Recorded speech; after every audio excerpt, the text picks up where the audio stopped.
Tiga anak tiba-tiba menyadari bahwa pohon besar di samping rel sedang ikut terbawa longsor.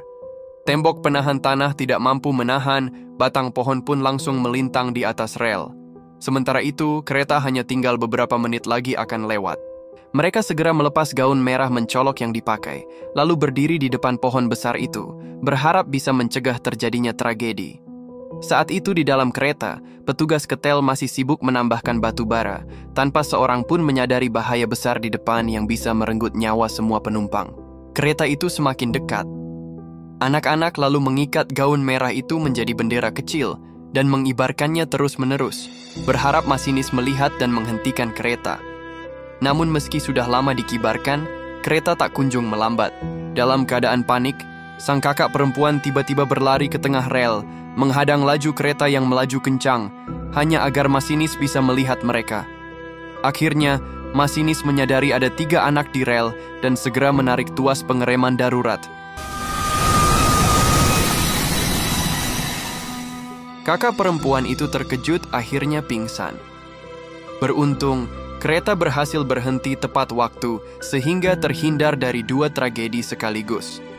Setelah kejadian itu, ketiga anak tersebut mendapat penghargaan dari perusahaan kereta api.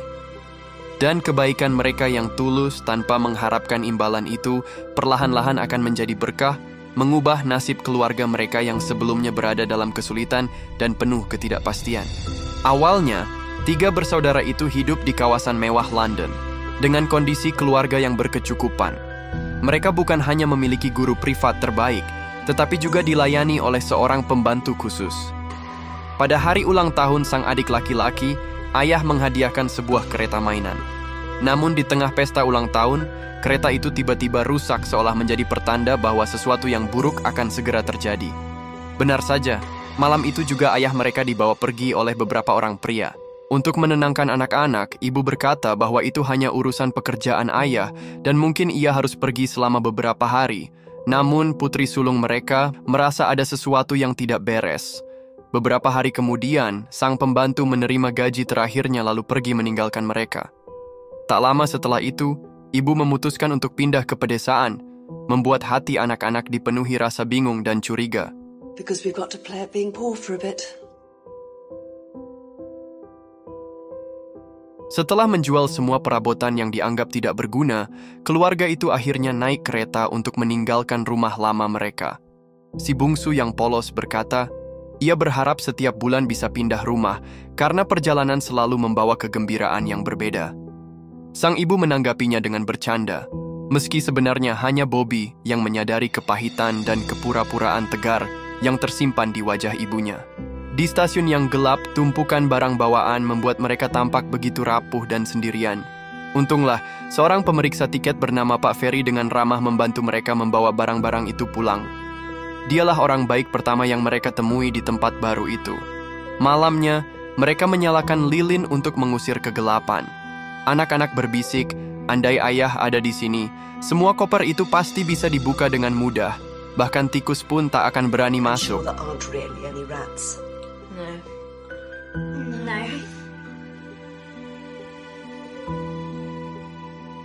Kini, mereka telah menjadi anak-anak dari keluarga miskin, sehingga harus belajar merawat diri mereka sendiri. Untuk menopang kehidupan, sang ibu mengurung diri di loteng dan mulai mencurahkan seluruh tenaga serta pikirannya untuk menulis cerita. Anak-anak yang sudah mulai mengerti keadaan tidak pernah mengganggunya, melainkan sibuk memulai petualangan mereka di luar rumah. Pak Ferry pun menjadi sahabat mereka setiap ada waktu, pada saat anak-anak sering pergi ke stasiun untuk mengobrol dengannya. Saat cuaca mulai dingin, anak-anak pun bertanya pada ibu, bolehkah kita menyalakan api, Bu? No, loves. Coal is so dear. If you're cold, dress up more warmly. Sekarang mereka pun harus mulai memikirkan persiapan lebih awal untuk menghadapi musim dingin. Sebagai satu-satunya laki-laki di rumah, sang adik merasa dirinya harus melakukan sesuatu demi keluarga. Dengan sikapnya yang sok dewasa, ia bertekad mencari cara membantu, tetapi sama sekali tidak berniat melibatkan kedua kakaknya dalam rencananya. You can't come. It's a lone adventure. Saat malam tiba, Peter diam-diam memanjat ke tumpukan batu bara di stasiun. Ia memasukkan bongkahan-bongkahan besar ke dalam karungnya, namun naas, ia justru tertangkap basah oleh kepala stasiun. Kepala stasiun yang tegas itu awalnya berniat menyerahkannya ke kantor polisi. Peter berusaha membela diri dengan berkata bahwa batu bara yang diambilnya dari tengah hanya dipungut, sedangkan mengambil dari sisi luar barulah disebut mencuri. Untungnya Pak Ferry pun segera maju membelanya. Ia menceritakan kesulitan dan nasib malang keluarga mereka, hingga akhirnya kepala stasiun luluh hati dan memutuskan untuk tidak lagi mempermasalahkan perbuatan Peter. Well, perhaps I was a bit harsh. But remember, stealing is stealing wherever you do it. I'll overlook it this time. Now, get along home. Thank you. Thank you. You're a darling. Di tempat baru itu, ternyata orang baik hati bukan hanya Pak Ferry seorang. Hari-hari yang awalnya dikira hanya beberapa seperti yang dikatakan ibu, berubah menjadi bulan demi bulan. Kerinduan anak-anak pada ayah semakin hari semakin mendalam. Suatu hari mereka mendapat ide mengeluarkan sapu tangan, lalu melambai-lambaikannya ke arah kereta yang melintas, berharap bisa mengirimkan cinta mereka sampai ke London kepada ayah. Ternyata ada seorang kakek ramah yang membalas lambaian itu. Dari situlah benih cinta yang murni dan polos itu mulai terjalin, terus berlanjut hari demi hari. Sejak saat itu, anak-anak selalu tepat waktu berdiri di samping rel untuk melambaikan tangan, dan sang kakek pun tak pernah lupa membalasnya. Namun musibah datang ketika ibu terserang flu berat. Dokter yang baik hati memang tidak menagih biaya banyak untuk pengobatan, tetapi daftar makanan bergizi yang ia tuliskan menjadi beban baru bagi keluarga, sesuatu yang tidak sanggup mereka beli. Ibu pun menenangkan anak-anak, menyuruh sang kakak membeli 2 pon daging leher domba untuk dimasak menjadi makan malam bagi adik-adiknya. Sementara ia sendiri cukup meminum sedikit kuahnya saja. Agar ibu lekas sembuh, ketiga anak itu sepakat hanya makan roti dan air. Orang-orang yang terdampar di pulau pun bisa bertahan dengan itu, kata mereka. Tetapi meski sudah berhemat begitu, uang yang terkumpul tetap saja tak cukup untuk membeli semua kebutuhan dalam resep dokter. Keesokan paginya, Rosa mendapat sebuah ide. Mereka menuliskan kata-kata di kain putih besar. Saat kereta lewat, sang kakek terkejut karena hanya ada 2 anak yang melambai. Di atas rel itu tertulis jelas, "Perhatikan stasiun." Seolah-olah memberikan isyarat bahwa sesuatu sedang terjadi. Benar saja, tak lama kemudian Rosa mendatangi kakek itu di stasiun, lalu menyerahkan sepucuk surat yang sudah ia siapkan. Tulisan tangan Rosa rapi, dan di dalamnya ia lampirkan pula daftar makanan bergizi dari dokter. Dengan penuh ketulusan, Rosa menjelaskan keadaan mereka dan memohon bantuan dari sang kakek. We do not know anybody here but you because Father is away and we do not know the address. Father will pay you. Or if he has lost all his money or anything, Peter will pay you when he is a man. Keesokan harinya, Pak Ferry datang membawa sebuah peti besar yang dititipkan oleh kakek dari kereta untuk mereka. Anak-anak sibuk membuka kotak itu dengan penuh rasa penasaran, sementara Pak Ferry bergumam sendiri, mengucapkan sesuatu yang tak benar-benar didengar oleh siapapun. Hal itu membuatnya sedikit canggung. Namun, Peter justru salah paham, mengira bahwa Pak Ferry sedang meminta uang tip. I'm very sorry, but I don't have tuppence to give you like Father does. Just drop that right now, young man. I just wanted to say I was sorry to hear your mother wasn't well, and to bring her some sweet bread, because it smells so nice. Not looking for any tuppences. I beg your pardon. Right, well, no offense. Kiddywinks indeed. Semua barang yang mereka butuhkan ternyata ada di dalam peti itu, bahkan lebih, karena di dalamnya juga ada 2 ekor ayam hidup. Ketika kereta kembali melintas, kali ini di spray besar mereka menuliskan kata-kata, "Terima kasih," untuk disampaikan kepada sang kakek di dalam kereta. Kakek itu pun menampilkan senyum penuh kasih. Baginya, tak ada yang lebih membahagiakan selain bisa membantu sebuah keluarga melewati masa sulit. Namun, ketika ibu mengetahui hal ini, ia justru menegur anak-anak. Ia merasa mereka tidak seharusnya begitu saja menceritakan urusan keluarga kepada orang lain. Bagaimanapun juga, ia tidak ingin menerima belas kasihan dari siapapun. Yang lebih penting lagi, ada beberapa hal dalam keluarga yang tidak boleh diketahui orang luar. There are some things that people like us just don't do, no matter what. Now, we won't talk about it anymore.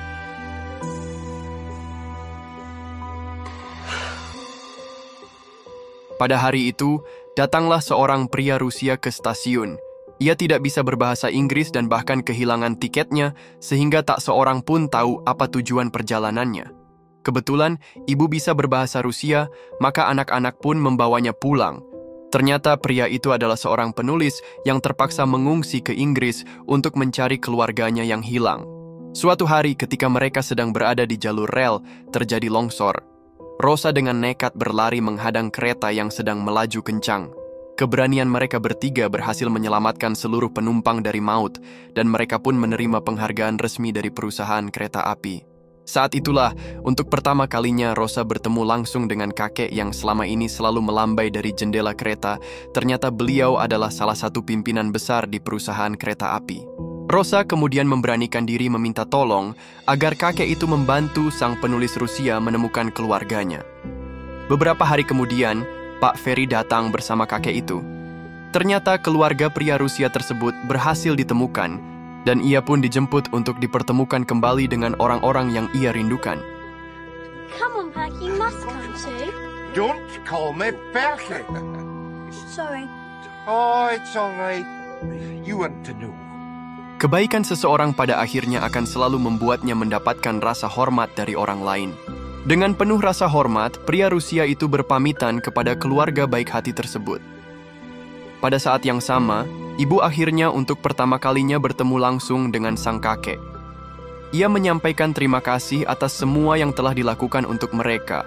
Namun kakek itu hanya tersenyum dengan sopan dan berkata bahwa semua itu tidaklah perlu disebut-sebut. Saat mereka melihat pria Rusia itu pergi, hati mereka dipenuhi rasa haru sekaligus iri betapa bahagianya bisa kembali bersama orang-orang tercinta. I wonder if Daddy will be that excited when he comes home to us. You look tired, Mummy. Lean on me. No, it's my place to give Mother my arm. Now Father's not here, I'm the head of the family. Meski hatinya masih terus merindukan sang suami, kasih sayang tulus anak-anak justru menjadi pelabuhan jiwa bagi sang ibu.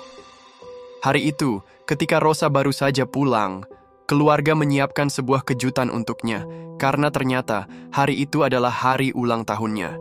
Adiknya memberi hadiah sebuah pensil, sementara sang adik laki-laki dengan penuh ketulusan menghadiahkan kereta mainan kesayangannya yang sudah diisi penuh dengan permen. Sayangnya, kereta itu rusak. Rosa berniat mencari Pak Ferry untuk membantunya memperbaikinya. Namun tanpa diduga, kereta mainan itu tiba-tiba bergerak sendiri dan membawanya menjauh dari stasiun. What the blooming, what are you doing here? Come on.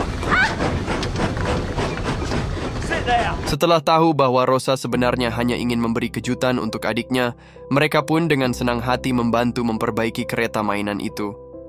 Kereta itu bukan sekadar sebuah mainan, ia juga menyimpan kenangan dan kasih sayang ayah untuk anak-anaknya. Peter tampak begitu gembira hingga berkata seolah-olah dirinya merayakan ulang tahun 2 kali dalam setahun. Dalam obrolan santai itu, mereka tanpa sengaja mengetahui bahwa ulang tahun Pak Ferry jatuh pada tanggal 10 Mei. Namun, dengan senyum tipis ia berkata bahwa dirinya sudah lama tidak pernah merayakan ulang tahun lagi. Why? Well, I'm too busy. Looking after the missus and the bairns. His wife and children. I know. Perky! Ibu membawa pulang sebuah kabar gembira, salah satu ceritanya berhasil terjual lagi, sehingga keadaan ekonomi keluarga sedikit lebih lapang. Untuk merayakannya, ia berkata sore itu mereka bisa membeli roti bulat.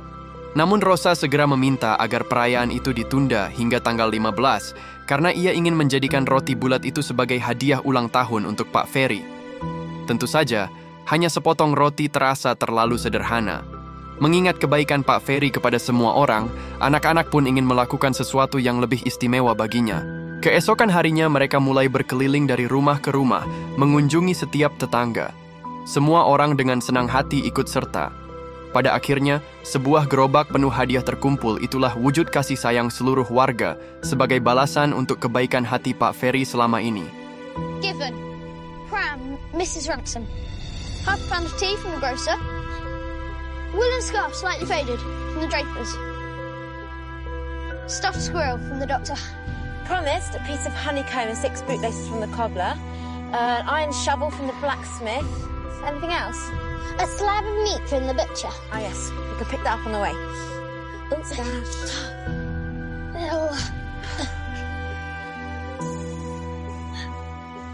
Namun ketika melihat hadiah yang menggunung bak sebuah bukit kecil, Pak Ferry justru terlihat sangat marah. Ia merasa, meskipun hidupnya miskin, bukan berarti ia membutuhkan belas kasihan dari orang lain.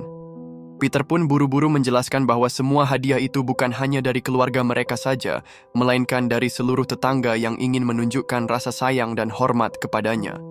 Have you been going round telling the neighbours we can't make ends meet? Well, you can take back this whole bag of tricks to where it came from. And I would rather not be acquainted with you any longer.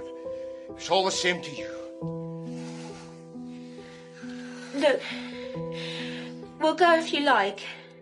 And you needn't be friends with us anymore if you don't want to. We'll always be friends with you, however nasty you are to us.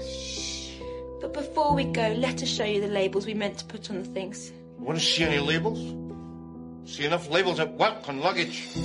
We wrote down what everyone said when they gave us the things. Don't you upset yourself. I know you meant it kindly, even if he doesn't. Mother's label first. It says, little clothes for Mrs. Perks's children. I can't do much because we're poor ourselves, but I'd like to do something because he's so friendly to you. Well, that's different. Mother's a born lady. We'll keep the frocks and whatnot, Nell. The pram's for Mrs. Ransom. It was bought for my daughter's first, but sadly he died and she never had another. It would be a help for Mrs. Perks's little girl. I'm not sending the pram back, Bert, so don't ask me. I'm not asking you anything. Mr. James made the shovel for you himself. You tell Mr. Perks it's a pleasure to make something for a man who's so much respected.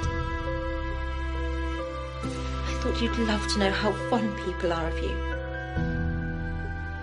I've never been so unhappy in my life.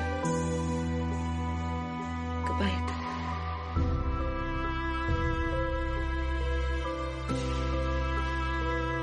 All right. I'll take it all back. Everything I said that you don't like. Nell, put the kettle on. I knew you'd like them once you really understood. I'm not unhappy about the presents. I mean, they're an A1 collection. I'm just pleased in the kind respect of our neighbours. You are the most aggravating man. A man must respect himself, otherwise no one else will do it for him. So, staying to tea? Pada diri Pak Ferry, ada sebuah sifat yang begitu berharga, ia tak pernah mau merepotkan orang lain, namun selalu rela memberi pertolongan tanpa pamrih. Sebagai balasannya, ia mendapatkan rasa hormat dan kasih sayang yang tulus dari semua orang. Keesokan harinya, Pak Ferry datang mengantarkan beberapa majalah lama.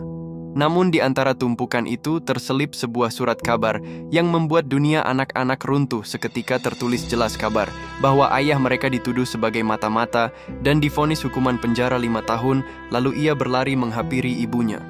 Inilah kenyataan pahit yang selama ini disembunyikan ibu, alasan mengapa mereka harus pindah rumah dengan tergesa-gesa. Saat putrinya bertanya dengan penuh desakan, ibu pun akhirnya melepaskan segala kepura-puraan tegar dan mengaku bahwa ayah sebenarnya dijebak oleh bawahannya sendiri. Pindah ke pedesaan adalah pilihan seorang ibu yang tak berdaya, semata untuk melindungi anak-anaknya dari tajamnya gunjingan masyarakat London yang jauh lebih menyakitkan dari yang pernah mereka bayangkan. Rosa dengan hati penuh tekad menulis sepucuk surat kepada sang kakek, memohon agar ia mau membantu keluarga mereka sekali lagi. Sesungguhnya, sejak awal pertemuan, kakek itu sudah merasa ada yang janggal dalam kasus ayah mereka. Sejak mengenal anak-anak ini, ia pun diam-diam telah memulai penyelidikan, karena yakin bahwa anak-anak yang begitu polos dan penuh kebaikan tak mungkin dibesarkan oleh seorang pengkhianat. Kakek itu lalu berkata, masih ada secercah harapan dalam kasus ini, namun ia meminta agar Rosa tidak buru-buru memberitahu ibu, agar sang ibu tidak terjebak dalam harapan kosong bila hasilnya ternyata mengecewakan. Setelah itu, kehidupan mereka kembali berjalan tenang dan penuh kehangatan.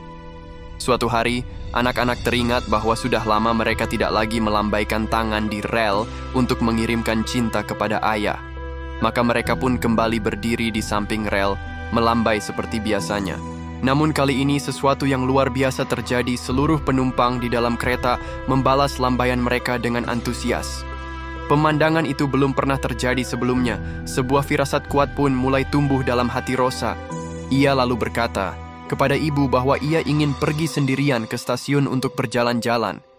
Tak disangka, semua orang yang ditemuinya di sana menunjukkan keramahan, bahkan nenek tua yang biasanya berwajah dingin kini tersenyum penuh kasih. Kepala stasiun pun mengingatkan bahwa kereta berikutnya akan tiba tepat waktu. Sementara itu, Pak Ferry berkata dengan kalimat yang samar-samar, seolah menyimpan sesuatu di balik ucapannya. You know, I don't think I've ever been so glad of anything. One thing I must do in a day like today, no offense. You're not offended, are you? I haven't taken too great a liberty. No, of course not, dear Mr. Parks. But on a day like what?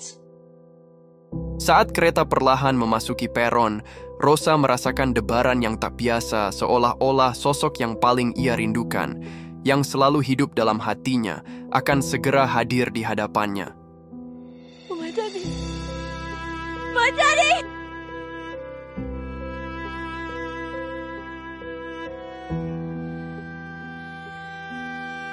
Pasangan itu akhirnya kembali bertemu, dan seketika air mata bahagia pun tak terbendung. Kehangatan kasih sayang membuat keluarga kecil yang beranggotakan 5 orang itu saling merengkuh erat, seolah tak ingin pernah terpisah lagi. Air mata yang mengalir kali ini bukanlah kesedihan, melainkan kebahagiaan yang tak pernah mereka rasakan sebelumnya. Hingga disinilah kisah ini berakhir, dengan pelukan, cinta, dan harapan yang kembali utuh. Di saat segalanya runtuh, ibu memilih menggendong anak-anaknya pergi, menjauh dari luka dan bisik-bisik dunia. Ia sembunyikan kenyataan tentang ayah bukan karena lemah, melainkan demi menjaga bening hati mereka yang masih kecil. Itu adalah cinta paling sunyi, cinta seorang ibu yang rela memikul seluruh berat agar senyum anak-anaknya tetap terjaga. Kemiskinan tak pernah mematahkan martabat. Meski rumah tangga sederhana, ibu tetap berdiri tegak menolak hidup dari belas kasihan. Seperti kata Pak Ferry, jika seseorang tak menghargai dirinya sendiri, maka tak seorang pun akan menghargainya. Itulah prinsip yang ia tanamkan pada anak-anaknya. Dan benar saja, kebaikan yang diberikan tanpa pamrih akan berputar kembali. Air mata bahagia saat ayah pulang bukanlah kebetulan, melainkan buah dari cinta, ketulusan, dan kebaikan yang mereka rawat bersama. Tak ada penjelasan yang bisa menandingi keindahan kisah aslinya. Sebab cinta, pengorbanan, dan harapan hanya bisa sungguh-sungguh dirasakan ketika kita ikut menyelami perjalanan itu. Aku adalah Lalan, jangan lupa like, komen, dan subscribe. Sampai jumpa di kisah berikutnya.